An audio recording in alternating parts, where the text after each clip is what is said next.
Bem-vindo a mais um curso do programa Sou Médico e Agora. E o tema é Publicidade Médica. Nessa primeira aula, vamos falar dos limites estabelecidos pelo Conselho Federal de Medicina para as ações de publicidade e marketing envolvendo o trabalho dos médicos. E quem vai nos ajudar a esclarecer este assunto é o advogado e professor Omaile Mascarim do Vale. Bem-vindo, Omaile. Obrigado. Obrigada pela presença. Na aula sobre marketing médico, já foi mostrado que o marketing médico possui características próprias em relação aos outros segmentos. Segundo o Código de Ética da categoria, a medicina não pode ser exercida como comércio. Professor Omaile, até que ponto o médico pode usar a publicidade para divulgar o seu trabalho? Veja só, Alessandra, a medicina, hoje, ela se tornou uma profissão comum, com todo respeito à medicina. A publicidade é uma ferramenta de oferecimento do serviço à sociedade. Sempre foi feita publicidade no campo da advocacia, da engenharia e todo o mercado. O que a medicina precisa ter como consequência dessa veiculação? O caráter pedagógico do oferecimento. O médico não pode se valer de um aspecto comercial, sensacionalista. Ele tem sempre que informar a sociedade. Essa é a principal responsabilidade do médico, se tratando de publicidade e marketing médico. Pode dar alguns exemplos, professor? Sim. Um caráter de publicidade que tem um âmbito nacional de atuação é o Novembro Azul, é o Outubro Rosa, que são campanhas que tratam da saúde feminina, no caso de outubro, e no caso de novembro, da saúde masculina, que eles têm o objetivo de prevenção. Então, nesse sentido, é muito importante se valer de um caráter pedagógico, de prevenção e se abster aí de um caráter sensacionalista ou de um oferecimento agressivo, como, por exemplo, a questão do antes e depois nas cirurgias plásticas, na estética. Isso é vedado. Isso não pode? Isso não pode. Ok. E para evitar esses abusos, como é que é? Há uma regulamentação? Como é que funciona, professor? Sim, em especial no estado de São Paulo, nós temos a regulamentação do Código de Ética Médica, que isso é de âmbito federal, e o CODAME, que é a comissão que trata no estado de São Paulo da regulamentação publicitária. Esse CODAME deve-se ter em todos os estados, apesar de alguns estados ainda não ter essa norma, essa regulamentação. O que é o CODAME? É uma comissão de assuntos médicos voltados para a publicidade. É o órgão que atua em termos de sindicância, proibindo, sancionando médicos que tratam a publicidade de forma subversiva ou contrária a essas normas. Ok. Realmente, no Código de Ética Médica consta um capítulo inteiro sobre a publicidade médica. É o capítulo 13, que possui 8 artigos e um parágrafo único, estabelecendo o que o médico não pode fazer em termos de publicidade. Em sua opinião, professor, quais seriam os mais importantes? Tão importantes quanto responsáveis pelos processos de sindicância no CRM são o anúncio de titulação sem comprovação, a publicidade com conteúdo inverídico ou muito promocional ou de caráter sensacionalista e o anúncio sem o CRM ou o título de especialista, que é o RQE. Esses tipos de anúncios são os responsáveis pelas maiores sindicâncias hoje no CRM. Então isso não pode? Isso não pode. E poderia dar um exemplo de cada uma dessas situações para ficar bem claro para o nosso público? Sim, o de conteúdo promocional de forma agressiva, nós temos a questão do oferecimento do serviço do médico em sites de compras coletivas. Ou, em mídias sociais, o Botox Day. Um exemplo clássico é, olha, a curtida de número 150 ganhará um Botox aqui na clínica. Isso é proibido, é vedado pelo Código de Ética e pelo CODAME. O caráter sensacionalista é a oportunidade que o médico coloca uma imagem de uma mulher, de certa forma, feia, vamos falar dessa forma, e da outra ponta, uma mulher bem bonita, numa condição de antes e depois, como se de fato você tivesse uma grande melhoria estética se fizesse determinado procedimento.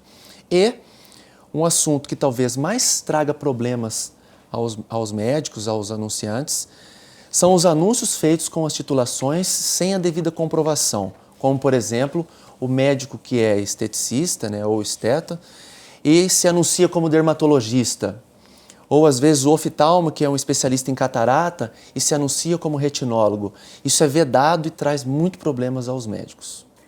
Para manter-se atualizado, os médicos estão sempre participando de cursos e de congressos. Professor, quais são as regras previstas no código para eles divulgarem a titulação e as especializações em materiais de propaganda?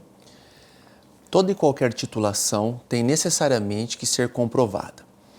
Exemplo, a residência e a pós-graduação lato sensu são duas especializações distintas, mas que dão ensejo ao médico a prova de título.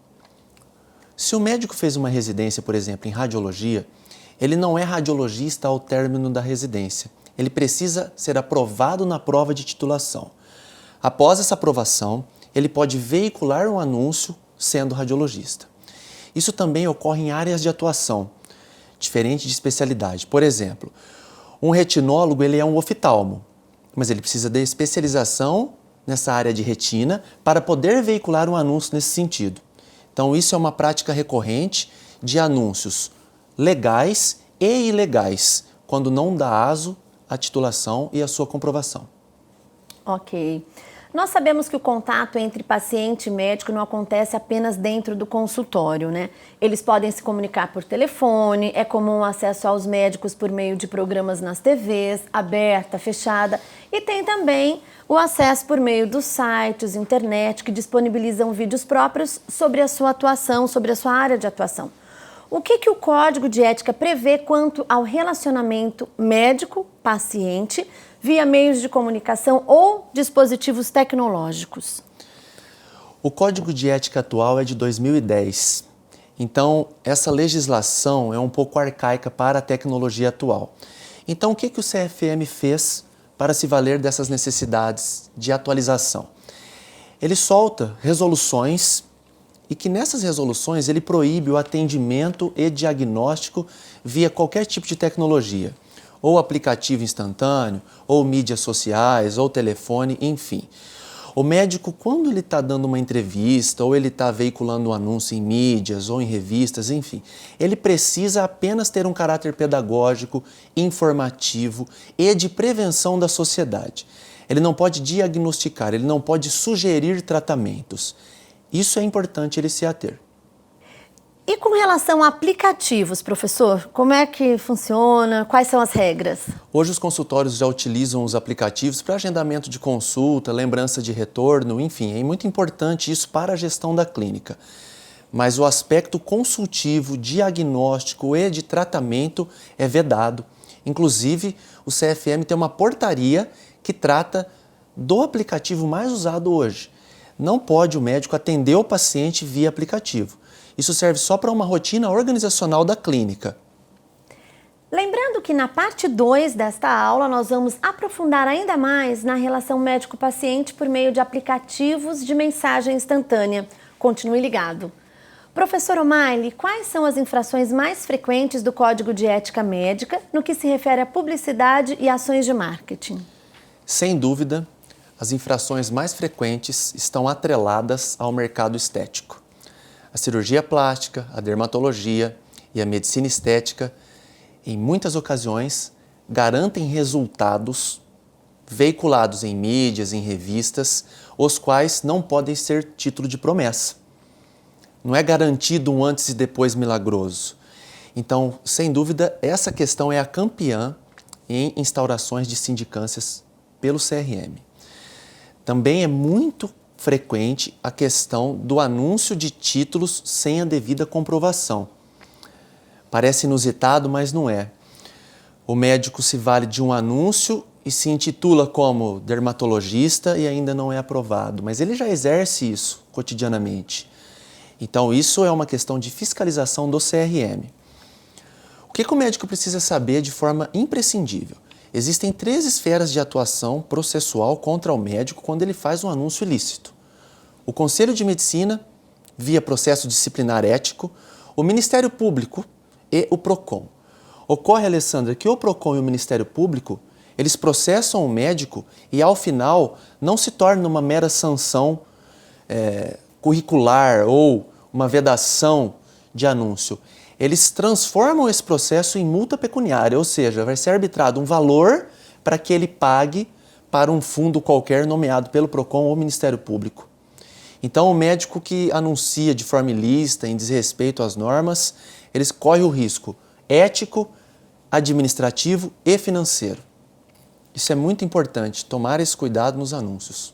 Professor, explica para os nossos alunos, então, o papel do Manual da CODAME, a Comissão de Divulgação de Assuntos Médicos em relação à ética na publicidade médica.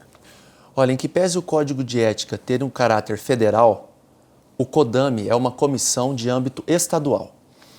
Então, o Conselho de Medicina do Estado de São Paulo, de 2000 a 2005, fez um estudo a respeito dos processos éticos. Os processos por propaganda irregular estavam em quarto lugar de todos os processos médicos, incluindo o erro médico, por exemplo.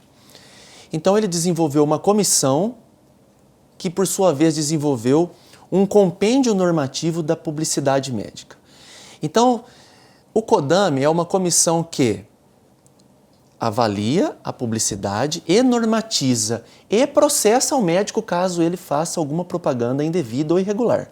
Então, o CODAME hoje é um manual que tem todo o regramento da publicidade médica. E é interessante porque ele está consoante ao Código de Ética. Se você se vale do CODAME, você não precisa ler o Código de Ética, porque ele já aborda a publicidade, trazendo o Código de Ética dentro dele. Então, é uma comissão de âmbito estadual que atua regulamentando, normatizando e sancionando o médico na questão de publicidade e marketing. Professor, e para finalizar, qual a melhor forma de divulgação do trabalho médico sem riscos de infringir o Código de Ética? Olha, Alessandro, o mínimo essencial é o médico ter um conhecimento necessário para a contratação do profissional que vai atuar nessa área. O médico não vai fazer a sua própria publicidade, o seu plano de marketing. Ele vai contratar alguém para isso. E normalmente, processos dessa ordem, eles existem porque o médico não sabe avaliar o serviço prestado ou o produto oferecido. Então, esse regramento que vem via CODAME, via Código de Ética, o médico precisa ter uma noção básica para que ele possa auditar o que está sendo oferecido para ele e o que será veiculado futuramente. Então, isso é essencial para o médico. Muito obrigada, professor Umaile, pelos esclarecimentos. E tem alguma consideração final ainda a fazer? Eu que agradeço. É muito importante o médico estar antenado em toda essa situação publicitária. Hoje, mídias sociais são os principais responsáveis por processos de publicidade médica equivocada e ilícita. Por favor, tomem cuidados com os selfies em centro cirúrgico, com o paciente. É muito importante estar ligado nessa questão. E por fim, tomem cuidado com os anúncios sem a titulação comprovada. Obrigado. Muito obrigada mais uma vez, professor. E você continua ligado com a gente. Veja na parte 2 deste curso, o marketing médico e os cuidados com as mídias sociais. Até lá!